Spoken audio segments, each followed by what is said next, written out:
सात विषय गणित प्रकरण 9 परिमिति और क्षेत्रफल। तो तेमां आज आपणे देखीशुं अमुक सूत्रों। जो चौरसનું क्षेत्रफल बराबर लंबाई गुणिया लंबाई और लंबाई ने अंग्रेजी में कहेवाय लेंथ। शुं कहेवाय?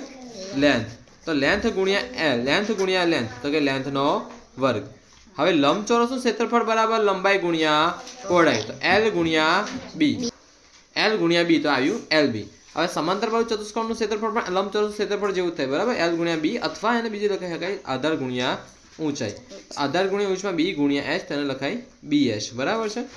बी बी है बेज ये तमने पाछळ लखाव्युं छे बराबर। त्रिकोणનું क्षेत्रफल बराबर 1/2 गुणिया समांतर बाजू चतुष्कोणનું क्षेत्रफल बराबर। तो आ चार सूत्रों अहींया આગળ थया। हवे 1/2 गुणिया समांतर बाजू चतुष्कोणનું क्षेत्रफल तो आ रीते पण लखाय कि 1/2 गुणिया आधार गुणिया ऊंचाई अथवा 1/2 गुणिया पायो गुणिया वेध अथवा 1/2 गुणिया बी गुणिया एच अथवा 1/2 बी एच। ओके, ज्यां संबंध गुणाकारनो रहेशे। हवे बी शुं छे एच शुं छे ते आपणे देखीशुं। जो एल बराबर लेंथ छे, एल बराबर शुं छे लेंथ छे, पण बी शुं छे एच शुं छे तो कि बी एटले बेज, बेज एटले पायो अथवा आधार, बी बी एटले बेज पायो अथवा आधार ने एच एटले हाइट, हाइट एटले ऊंचाई बराबर। ना सादी रीते तमने शीखवाड्युं छे। सूत्र कम्प्लीट याद होवा जोईए कि समांतर बाजू क्षेत्रफल थाय आधार गुणिया ऊंचाई तो कि बी एच।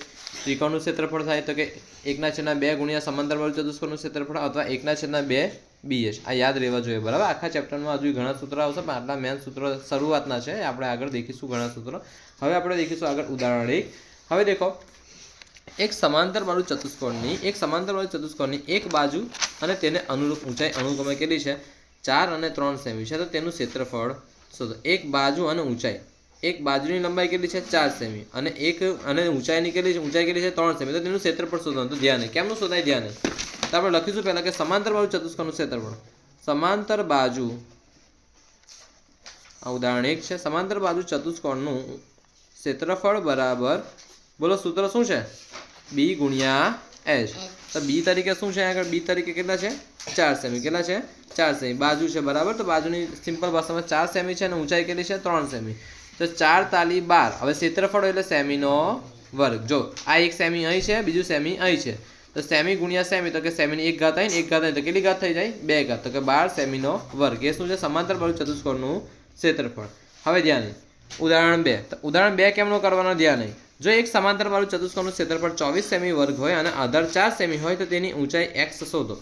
हवे जो आपणे आ दाखलो देखવાનો छे, આગળ ध्यान आपो कि समांतर बाजू चतुष्कोणનું क्षेत्रफल बराबर बी गुणिया एच। हवे जो उदाहरण 2 में आपणे शुं बी शुं आप्यो छे तो कि आधार केटलो आप्यो छे 4 सेमी। तो बी बराबर केटલું थशे 4 सेमी। तो तेनी ऊंचाई एक्स शोधो, मीन्स कि आपणे एच शोधवानुं छे। क्षेत्रफल आपणे केटલું आप्युं छे 24 सेमीनो वर्ग। तो આપણે અહીં સેમ ટુ સેમ લખી દેવાનું 24 અને બી કેટલું આપ્યું છે 4 ગુણ્યા આપણે એચ શોધવાનું છે। હવે બરાબરની આમ આ 4 નો એચ સાથે સંબંધ ગુણાકારમાં છે। તો બરાબરની આ આગળ 4 એમ જશે તો ક્યાં જશે ભાગાકારમાં, મીન્સ કે છેદમાં। તો માટે 24/4 अथवा 24/4 बराबर एच। 4 छंग 24 माटे 6 बराबर एच अथवा एच बराबर केटला थाय 6। पण सामा लखवानुं छे सेमी छे એટલે તમારે સેન્ટીમીટરમાં લખવાનું રહેશે। એટલે एच बराबर 6 सेंटीमीटर। आ तो समांतर बाजू चतुष्कोणની ऊंचाई કેટલી આવી છે 6 सेंटीमीटर बराबर છે ને। આવડશે આ રીતે દાખલો। ओके, तो હવે તમારું કામ કરો સરખી રીતે। તમને અત્યારે લેસન સોંપું છું 1 થી 20 ઘડિયા, 1 થી 20 ના ઘડિયા 2 વખત લખવાના છે, વધારે નહીં। અને આટલા સૂત્રો ખાસ મોડે કરો। જેને સૂત્ર મોડે થઈ ગયા છે ને તે ઘડિયા લખવાનું ચાલુ કરો। જે સૂત્ર મોડે નથી તે સૂત્ર પહેલા મોડે કરો પછી ઘડિયા લખવાનું ચાલુ કરો। ઘડિયા ખૂબ જ અગત્યનો ભાગ ભજવે છે ગણિતમાં બરાબર। તો કામ તમે તમારું ચાલુ કરજો બરાબર।